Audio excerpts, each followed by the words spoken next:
Baiklah, Assalamualaikum warahmatullahi wabarakatuh. Teman-teman semua, hari ini kita akan belajar mengenai bagaimana kita memahami ya isu yang sedang kita pelajari bersama, yaitu mengenai politik luar negeri ya, tapi dari isu yang baru saat ini, yaitu isu mengenai Afghanistan ya. Isu Afghanistan ini berdampak kepada banyak isu ya, terutama dalam politik luar negeri ya. Nanti ada isu-isu yang lain seperti mengenai hak asasi manusia yang mungkin akan dibahas di kelas HAM, kemudian juga yang akan dibahas dalam mata kuliah diplomasi dan yang lainnya. Tapi dalam konteks kita hari ini kita akan membahas dalam isu Afghanistan ini dalam mempelajari politik luar negeri.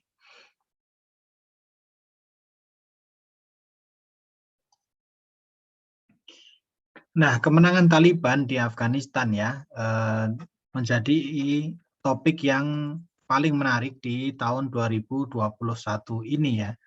Padahal kita sekarang juga punya isu yang lain, yaitu isu COVID-19 yang belum selesai. Tapi isu Taliban ini seolah mengubur ya isu mengenai COVID-19. Kita lihat ya di sini, saya coba buka di Foreign Policy ya 2021 yang baru, mengenai isu apa saja yang muncul di sini ya. Ternyata yang muncul ya memang yang baru ini isu mengenai Taliban ini ya. Bagaimana Amerika Serikat seharusnya ya. Terus kemudian bagaimana intervensi regional terhadap Taliban ya. Ya, setelah Taliban kolaps ya. Terus kemudian ada ketakutan juga Irak juga akan mengalami hal yang sama. Terus kemudian bagaimana ya China ya terhadap Afghanistan, bagaimana Rusia terhadap Afghanistan ya, itu menjadi isu-isu yang dibahas secara umum ya di dalam kebijakan luar negeri negara di dunia saat ini ya. Teman-teman bisa mengunjungi foreignpolicy.com untuk nanti mengecek isu-isu tersebut ya secara detail.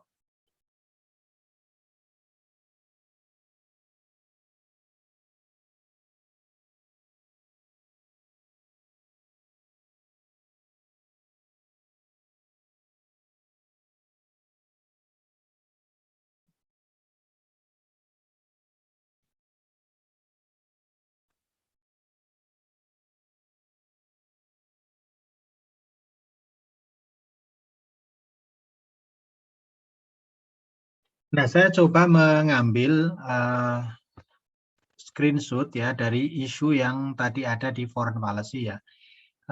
Di sana ada beberapa hal yang bisa kita lihat di sini, yaitu mengenai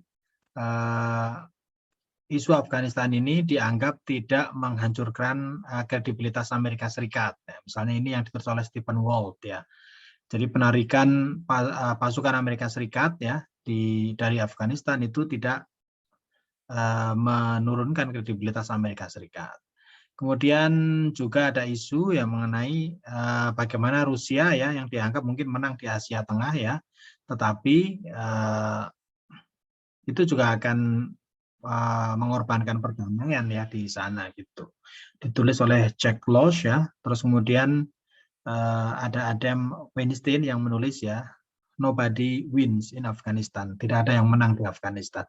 Nah, ini menunjukkan bahwa isu-isu di Afghanistan ini isu yang penting dan dibicarakan oleh banyak pengamat ya.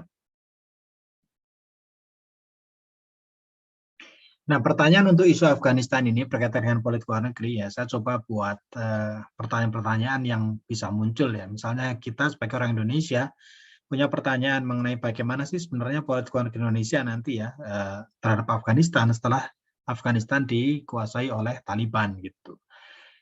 Begitu juga terhadap negara-negara besar ya, yaitu Amerika Serikat, ya Cina, terus kemudian Rusia gitu, yang juga akan berpengaruh terhadap negara-negara menengah maupun negara kecil ya.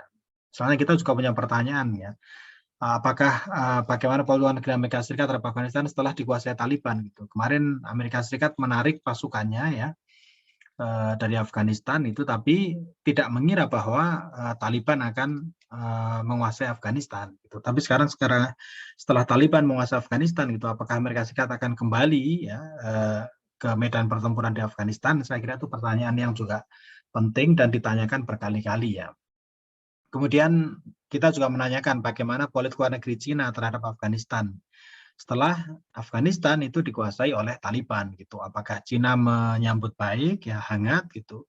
Bahkan mungkin ada juga pertanyaan yang lebih jauh lagi gitu, apakah Cina di balik kemenangan Taliban itu, atau apakah ada support dari Cina, ya itu juga jadi pertanyaan-pertanyaan menarik. Juga bagaimana politik luar negeri Cina ya terhadap Afghanistan setelah melihat politik luar negeri Amerika Serikat gitu. Faktor Amerika Serikat ya bagi politik luar negeri Cina ya di Afghanistan. Kalau Amerika Serikat betul-betul membiarkan Afghanistan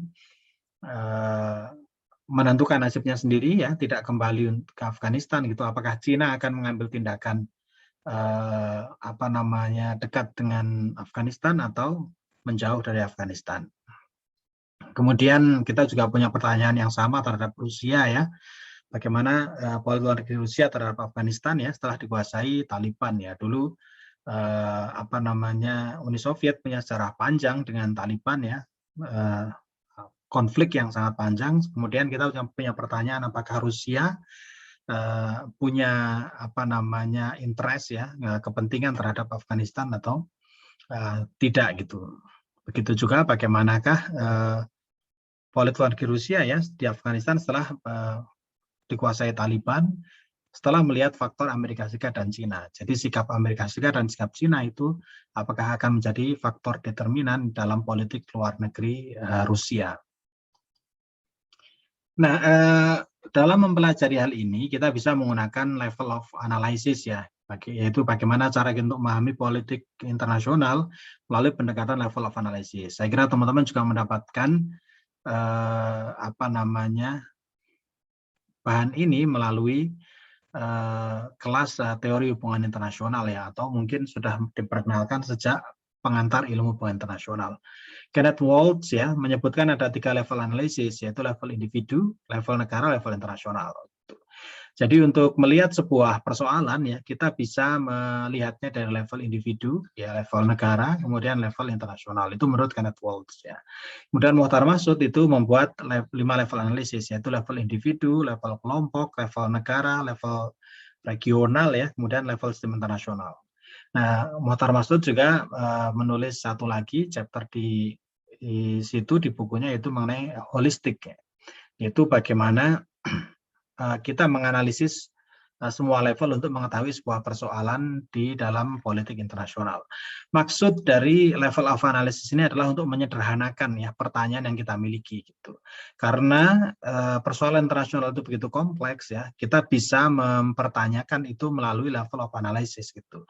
Misalnya yang terjadi di Afghanistan itu, apakah ini faktor individu yang paling berpengaruh gitu, ataukah faktor negara ya yang berpengaruh gitu, ataukah ini faktor dari situasi internasional gitu, yaitu misalnya ditariknya pasukan Amerika Serikat dan NATO dari sana gitu.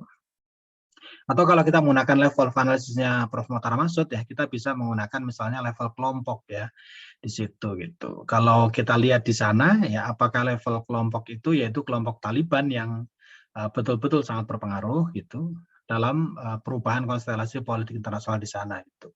Atau mungkin faktor individu, yaitu pemimpin harismatik yang ada di sana.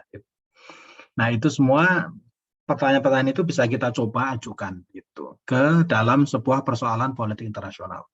Pertanyaan selanjutnya adalah apakah bisa gitu sebuah kasus atau persoalan internasional itu dianalisis menggunakan 2 atau 3 level of analysis gitu. Nah, itu sudah dijelaskan di beberapa buku ya, mengatakan bahwa boleh sebuah persoalan itu dianalisis menggunakan cross level of analysis gitu, karena ada persoalan-persoalan yang kita bisa analisis dari tidak hanya level individu saja tapi juga level negara. Sebagai contoh ya, kita bisa lihat kasus mengenai Dalai Lama ya yang di Cina ya, yang dianggap oleh pemimpin Tibet, terus kemudian Amerika Serikat itu punya dilema yang berbeda dengan yang diakui oleh pemerintah Cina gitu. Nah, hal seperti itu bisa kita analisis mengenai bagaimana faktor karismatik dilema, juga bagaimana isu individu itu ya, pemimpin keagamaan ya atau kelompok itu kemudian mendapatkan perhatian dari negara yang begitu besar, juga itu memecah perbedaan politik di level internasional. Nah, kita juga bisa menggunakan contoh yang dibuat oleh William Coplin ya mengenai teori politik luar negeri.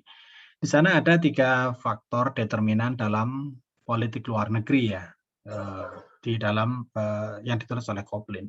Yang pertama adalah bagaimana politik domestik ya sebuah negara itu mempengaruhi bagaimana politik luar negeri negara tersebut. Jadi kita bisa mencoba membuat 3 hal ini untuk ditanyakan di dalam sebuah isu politik luar negeri gitu. Apakah bagaimana politik domestik si pengambil keputusan ya, yaitu negara tersebut. Kemudian yang kedua kita juga bisa mempertanyakan mengenai economic and military capacity ya, yaitu bagaimana kapasitas ekonomi dan militer ya negara tersebut gitu. Perubahan di kapasitas ekonomi dan kapasitas militer itu biasanya mengubah persepsi atau mengubah perilaku politik luar negeri sebuah negara. Juga yang digunakan oleh Coplin, yang ketiga adalah bagaimana konteks internasional ya di dalam pengambilan politik luar negeri sebuah negara. Kita coba masukkan ya yang Coplin ini ke dalam isu Afghanistan ya. Jadi kalau dari sini kita bisa melihat isu domestik. Isu domestik ini bisa mencakup bagaimana perubahan kepemimpinan nasional ya, bagaimana aturan atau perubahan kelompok yang tadi level of analysis bisa masuk di sini.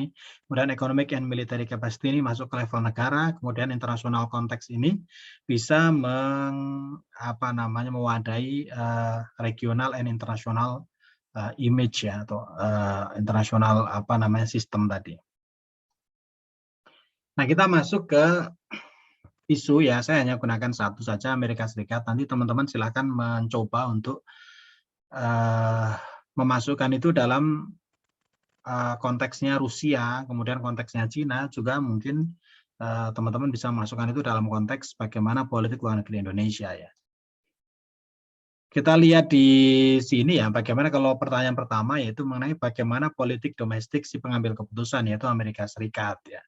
Kita lihat dari berita dari BBC ini ya mengenai sikap Amerika Serikat ya, politik domestik di Amerika Serikat yang mereka mengkritik ya banyaknya personel Amerika Serikat yang memang sudah menjadi korban dari perang Afghanistan ini gitu. Bahkan sejak tahun 2015 ya ada 94 kematian dari personel militer Amerika Serikat di Afghanistan gitu. Sejak Oktober 2001 total ada 1.897 personel militer yang terbunuh di Afghanistan gitu. Jadi isu ini menjadi isu penting bagi presiden untuk mengambil keputusan gitu, sehingga kemudian di sana yang dibuat keputusan, kita lihat di bawahnya gitu adalah pernyataan dari Joe Biden yang menyatakan bahwa di sana sudah ada 4 presiden sebelumnya ya mengenai kehadiran tentara Amerika Serikat di Afghanistan ya, 2 dari Republik, 2 dari Demokrat, dan dia tidak akan membuat ya pasukan Amerika Serikat masuk ke dalam perang lagi yang kelima ya, sebagai presiden kelima yang masukkan situ. Jadi di sini kita lihat dalam konteks politik ya, domestik ya, sudah terlihat bagaimana politik domestik di Amerika Serikat memang menginginkan Amerika menarik diri dari Afghanistan.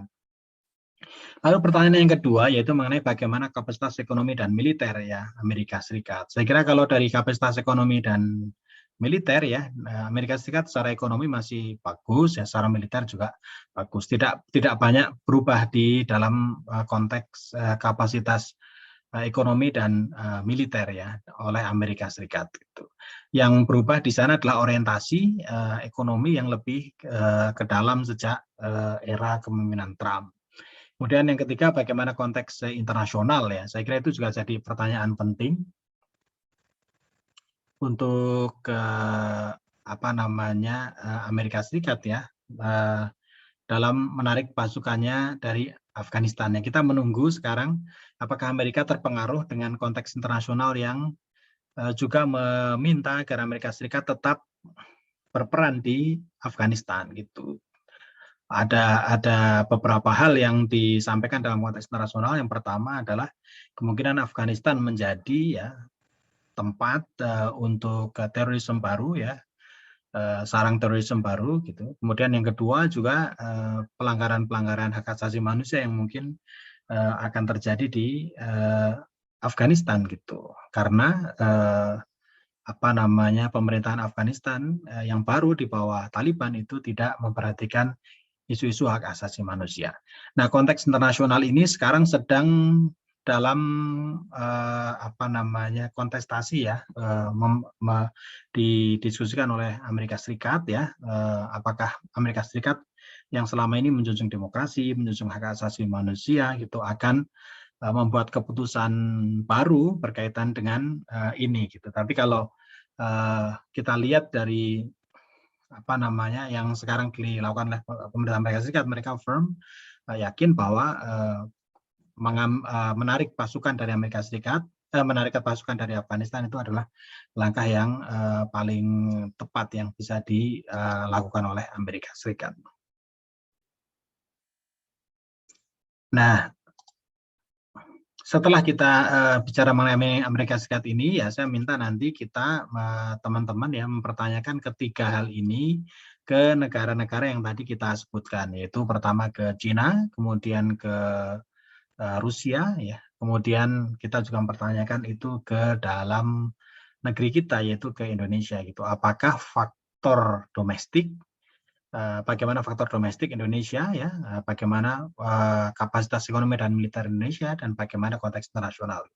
Dari ketiga hal ini, apakah semuanya ya memberi pengaruh dalam kebijakan kita terhadap Afghanistan, atau hanya satu atau dua faktor saja yang memiliki pengaruh. Nah, itu dulu teman-teman ya untuk pertemuan yang kedua ini. Terima kasih ya. Nanti kita lanjutkan di diskusi di dalam kelas.